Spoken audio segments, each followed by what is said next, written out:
안녕하세요, 홍쌤입니다. 주식보다 기업 오늘의 강의 시작하겠습니다.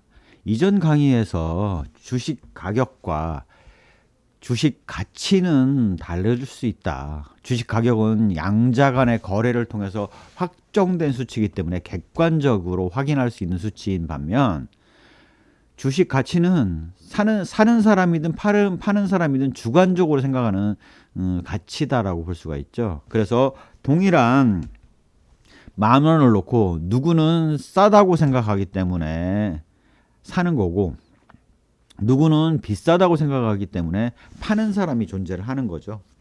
그런 것들이 하루의 시장의 흐름을 통해서 가격이 변동하다가 이제 최종적으로 결정되어 거래가 이루어진 가격을 우리가 종가라고 얘기를 합니다.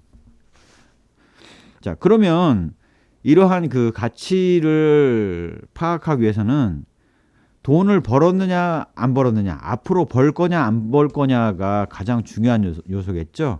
그래서 그 돈을 번 거에 대해서 어떻게 우리가 바라볼 것인가를 한번 생각해 보려고 해요. 바로 그러한 관점이 바로 기업 잉여현금, 바로 기업이 가처분 현금이 얼마냐라는 걸 가지고 판단을 하려고 합니다. 자, 그러면 이렇게 이해를 먼저 해보시면 될 것 같습니다. 월급을 500만 원을 받는 사람이 있어요. 그러면 그 500만 원을 탁 받으면 그 돈이 다 아무렇게나 내가 처분할 수 있는 금액이냐? 그렇지는 않다라고 생각을 하실 거예요. 왜냐? 한 달간 먹을 식비 같은 거는 따로 빼놔야죠. 안 그러면 밥 굶어가면서 한 달간 그 일을 할 수 있는 방법이 없지 않습니까? 또한 잠자는 데 필요한 돈들은 따로 빼놔야 될 거예요. 또한 옷을 입는 데 필요한 돈도 따로 빼놔야 될 거고요. 자, 그런 돈을 합산해서 꼭 필수적으로 나가야 될 돈을 합산해서 우리가 그런 돈을 자본적 지출이라고 얘기를 합니다. 그런 돈이 500만 원의 월급을 받는 사람에게 200만 원이라면 그 사람의 가처분 현금은 300만 원이 될 거예요. 500만 원에서 200만 원을 뺀 300만 원이 가처분 현금이 되죠. 자, 이 가처분 현금을 이제 담당자가 임의로 처분할 수 있습니다. 놀기 위해서 술을 마시거나 아니면 미래를 위해서 저축을 하거나 아니면 자신의 미래에 대한 투자를 하기 위해서 학원에다가 돈을 내고 영어를 듣는다거나 이런 것들의 어떤 그 자율적인 자신이 집행할 수 있는 처분 가능한 그 현금이 되겠죠. 바로 이런 처분 가능한 현금이 가처분 현금이고, 기업에 있어서는 기업 FCF, 기업 프리캐시플로우, 기업 잉여 현금이라고 통상 얘기를 합니다. 즉 우리가 이해할 때는 잉여 현금 하면 도대체 뭔 소리인지 모르겠기 때문에 기업이 돈을 벌어서 꼭 필요한 지출을 하고 남는 돈 가지고 앞으로 어떻게 활용할지 임의 선택할 수 있는, 임의로 의사결정을 내릴 수 있는 현금이 가처분 현금이다라고 이해를 하시면 되겠습니다. 그러면 기업 입장에서 번 돈은 얼마냐? 바로 우리가 현금흐름표에서 익히 봐온 영업활동 현금액이 바로 그 영업에서 번 돈이고요. 그 돈을 100% 마음대로 쓸 수 있냐? 그렇지 않습니다. 현재의 설비를 유지보수하고 그 다음에 고칠 부분 고치고 해서 지속적으로 교체할 부분은 교체하고 해서 지속적으로 공장이 돌아가도록 하는데 필요한 투자가 있죠. 그러한 투자를 자본적 지출이라고 얘기를 합니다. 이제 한편 참고 삼아서 말씀드리면 수익적 지출이라는 용어도 있습니다. 그건 뭐냐면 자본적 지출이 이거를 투자를 안 하게 되면 공장 설비가 멈추게 되는데 그거를 막기 위해 필요한 투자가 자본적 지출이라면, 수익적 지출은 신규 투자를 통해서 수익을 창출하기 위해서 지출하는 부분을 수익적 지출이라고 얘기를 해요. 특히 이런 그 자본적 지출에 관련된 부분과 수익적 지출에 관련된 부분을 투자라고 얘기를 하고, 우리가 현금흐름표상에서 이 수익적 지출 플러스 자본적 지출액을 유형자산 투자, 무형자산 투자로 이해를 하시면 될 것 같아요. 자, 그래서 결국 우리 입장에서는 기업이 필수적으로 지출하지 않으면 문제가 생기는 투자, 자본적 지출을 뺀 액수가 바로 마음대로 임의 처분할 수 있는 금액입니다. 이 임의 처분할 수 있는 금액을 가지고 뭘 할 거냐? 첫 번째는 배당을 할 수가 있어요. 주주에게.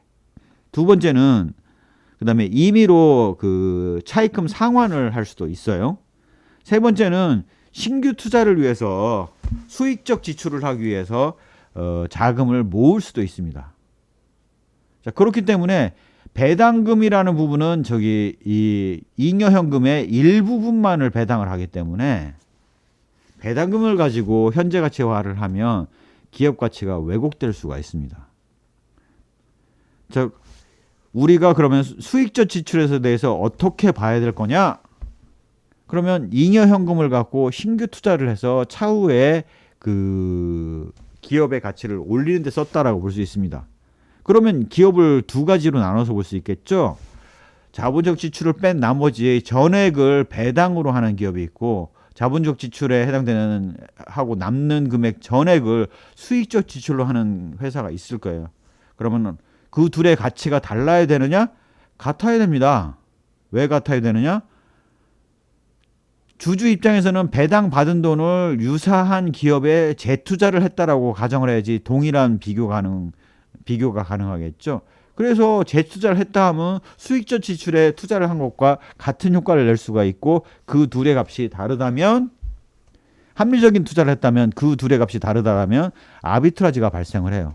싼 걸 사고 비싼 걸 팔면 고스란히 앉아서 위험 없이 이익을 얻을 수가 있기 때문에 무차익 거래가 발생한다라고 보실 수가 있습니다.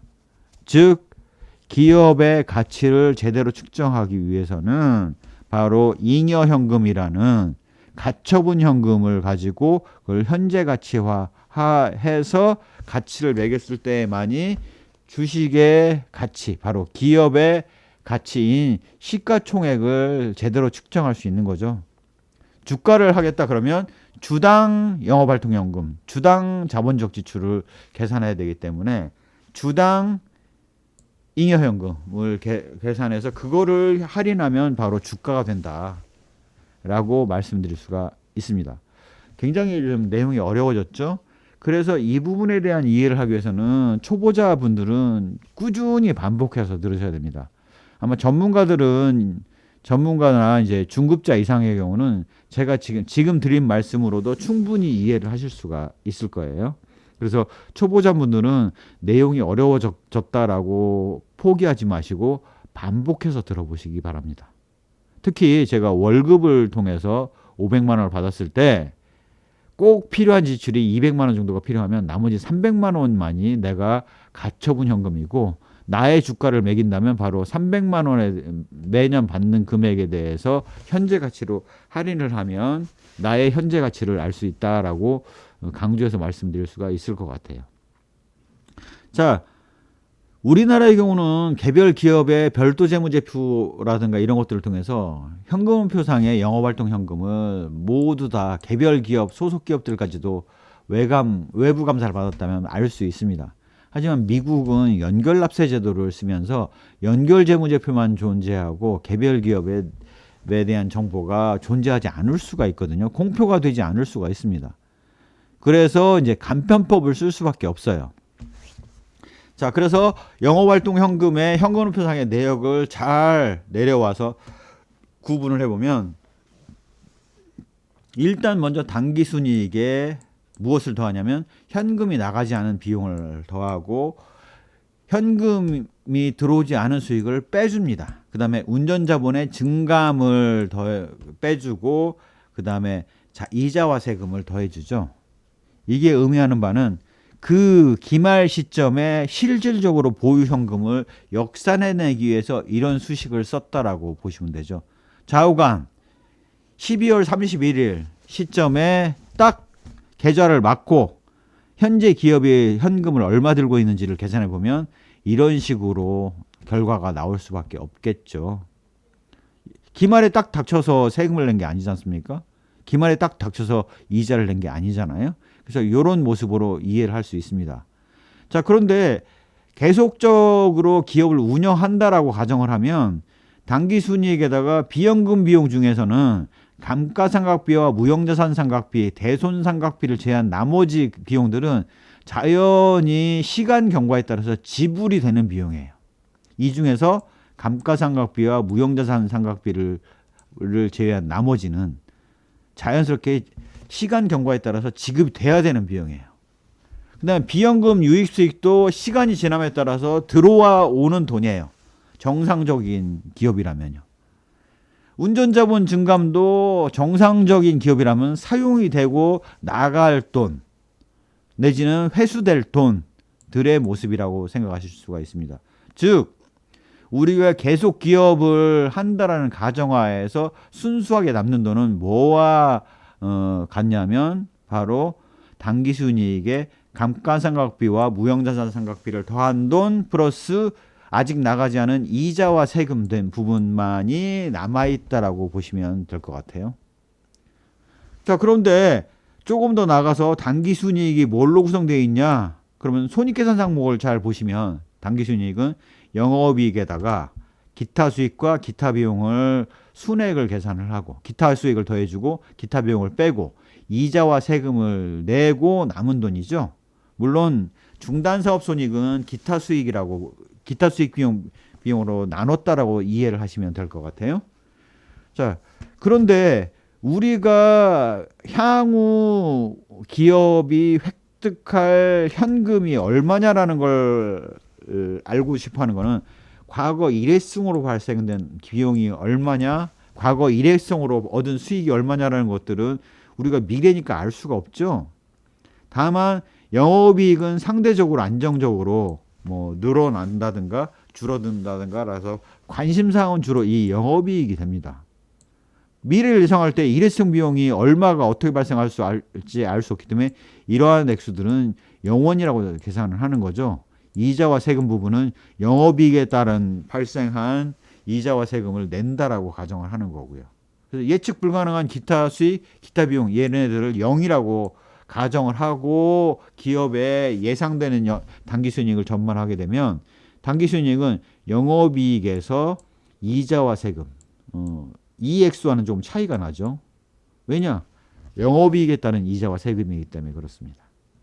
그렇게 해서 여기다 넣어서 보시면 영업활동 현금은 뭐하고 같냐면 당기순이익에 감가상각비의 이자와 세금과 같다라고 여기 이렇게 이미 이전에 설명을 했지 않습니까? 그러면 영업이익은 뭐와 같냐? 이 당기순이익은 뭐와 같냐? 영업이익에서 이자와 세금을 뺀 것과 같아요. 그러니까 영업이익을 이자와 세금을 뺀 걸로 대체를 해서 보면 이자와 세금을 뺀 거 더하기 감가상각비와 무형자산상각비 더하기 이자와 세금이에요. 이러면 영업이익에 감가상각비와 무형자산상각비가 남아서 이비타 바로 영업이익에 감가상각비와 무형자산상각비를 더한 값이 향후 예상되는 영업활동 현금 액수와 많이 차이 나지 않을 겁니다. 아주 유사할 거예요. 다행히도 연결 납세 제도를 채택하고 있는 미국의 그 회계상으로도 개별 기업의 영업이익과 감가상각비 정도는 주석상에 공개가 돼 있거든요. 그래서 얻을 수 있는 아주 손쉬운 영업활동에 관한 현금에 관한 정보는 에비타라고 얘기하는 영업이익 더하기 감가상각비와 무형자산상각비라고 보실 수가 있습니다. 물론 저는 일회성 수익과 일회성 비용을 영원으로 가정을 했기 때문에 없는 걸로 나왔는데요. 만약에 일회성 수익과 일회성 비용을 사람에 따라서는 나는 그거 과거 그냥 평균 정도로 볼래 라고 보는 사람이 있을 수가 있겠죠. 그렇게 되면 여기에는 영업이익의 감가상각비와 무형자산상각비가 아니라 영업이익의 기타 수익 기타 비용을 더한 경상이익의 감가상각비와 무형자산상각비를 더한 정도로 이해를 하시면 될 것 같습니다. 그래서 가정에 따라서 앞으로의 관점을 보는 거에 따라서 영업활동 현금의 계략적인 수치를 에비타로 보느냐, 이 에비타를 영업이익에다가 더하는 걸로 볼 거냐, 아니면 뭐 당기순이익에다 더하는 걸로 볼 거냐, 뭐 경상이익에 더한 걸로 볼 거냐는 사람마다 보는 가정에 따라서, 미래를 보는 가정에 따라서 이 금액이 달라진다라고 보시면 되지 딱 어느 게 정답이다라고 얘기할 수는 없습니다. 통상 저 같은 경우는 기타 수익, 기타 비용을 예측할 수 없기 때문에 거기다 굳이 무리하게 그냥 과거 평균을 넣어서 할 바에는 그냥 에비타를 영업이익에다 감가상각비와 무형자산상각비 상대적으로 측정이 용이하죠. 추정이 용이합니다. 그런 액수를 쓰는 것을 권장을 합니다. 자, 영업활동 현금 여기 이게 에비타와 같다라는 것들을 여기 도출을 해냈죠. 이러한 가정 하에. 그러면 FCF에다 넣어보자 이거죠. NCF는 NI 바로 당기순이익 더하기 감가상각비 무형자산상각비 더하기 이자와 세금이었기 때문에 잉여현금은 영업활동 현금 빼기 자본적 지출 아니겠습니까? 근데 영업활동 현금이 뭐예요? 바로 에비타잖아요. 에비타에서 캐펙스를 빼면 자본적 지출을 빼면 결국은 잉여현금에 가까운 액수다라는 걸 알 수가 있습니다. 자, 그런데 자본적 지출의 경우가 거의 감가상각비에 버금갈 만큼 큰 기업은 많지 않아요. 그런데 우리가 자본적 지출의 액수는 기업 자체도 별도 계산을 않는 경우가 많기 때문에 그거를 알기는 어렵습니다. 그러면 잘 모르는 자본적 지출 금액을 뭘로 추산할 수 있을까요? 결국 보수적으로 본다라면 그래, 이 자본적 지출은 감가상각비나 무형자산상각비보다 클 수는 없지 라고 가정을 하게 되면 이렇게 잉여현금은 영업활동현금에서 캐펙스를 뺀 것 같고 이거는 주어진 제한된 정보에서는 에비타에서 캐펙스를 뺀 것과 거의 유사한데 캐펙스를 보수적으로 감가상각비와 무형자산상각비라고 본다라면 바로 영업이익이 바로 FCF에 해당된다 라는 것들을 아실 수가 있어요. 즉 어느 게 틀렸다 어느 게 맞았다라고 얘기할 수는 없습니다. 이러한 가정을 깔고 봤을 때 또 우리가 알아야 될 잉여현금은 과거 발생 잉여현금이 아니에요. 미래 예상되는 미래 평균적으로 예상되는 잉여현금입니다. 그러한 미래 평균에 대한 예상되는 금액을 어떻게 보느냐에 따라서 금액이 천차만별이겠죠. 특히 그 밸류에이션을 하면 그 결과가 사람마다 다른 이유가 그렇습니다.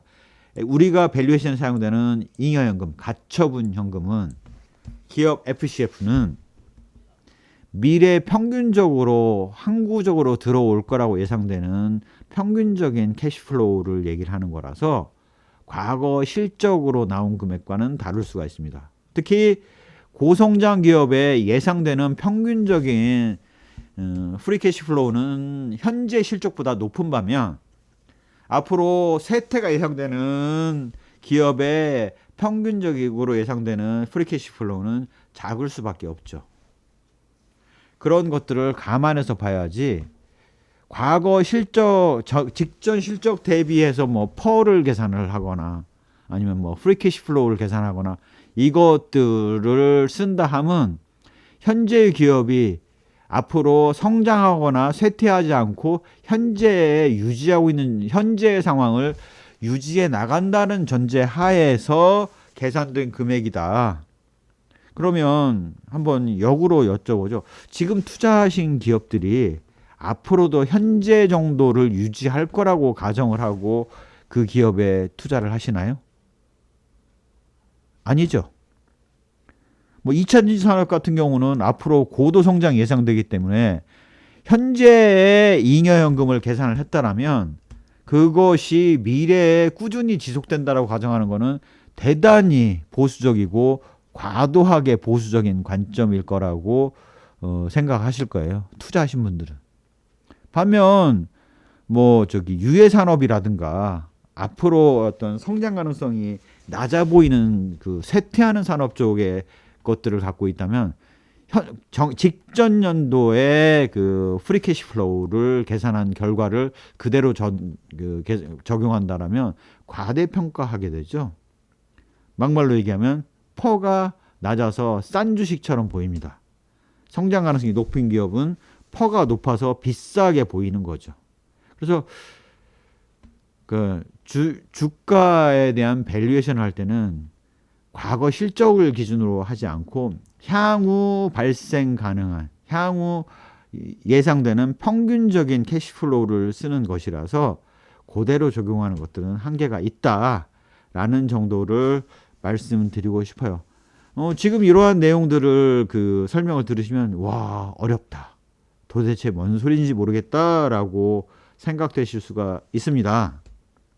그러면 영업활동 현금에 대한 이해를 하기 위해서는 현금음표 함께 읽기 파트를 좀 잘 읽어보시기 바랍니다. 당기순이익에 관련된 항목을 잘 이해를 못하시겠다? 그러면 손익계산서 함께 읽기 파트를 좀 잘 읽어보시기 바랍니다. 그런 것들에 대한 이해가 명확하게 되신 다음에 이 항목을 다시 보시면 그러한 의미들을 이해하실 수가 있을 거예요.